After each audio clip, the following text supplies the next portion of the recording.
உலகத்தில் பேச்சு என்பது திரும்பவும் எழுத்தாளர் நிறைய பேர் எழுதியிருக்கிறாங்க இதை பற்றி.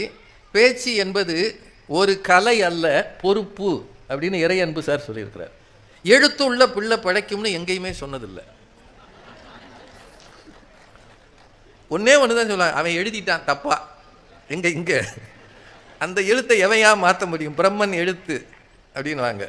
ஆனால் வாயுள்ள பிள்ளை படைக்குமா படைக்காதா? அப்படித்தான் நம்ம ஒரு அம்மா படிச்சிருக்கு யானைகிட்ட பேசி. உலகத்தில் பேச்சு என்பது திரும்பவும் எழுத்தாளர் நிறைய பேர் எழுதியிருக்கிறாங்க இதை பற்றி. பேச்சு என்பது ஒரு கலை அல்ல, பொறுப்பு அப்படின்னு இறை அன்பு சார் சொல்லியிருக்கிறார். எழுத்து உள்ள பிள்ளை படைக்கும்னு எங்கேயுமே சொன்னதில்லை.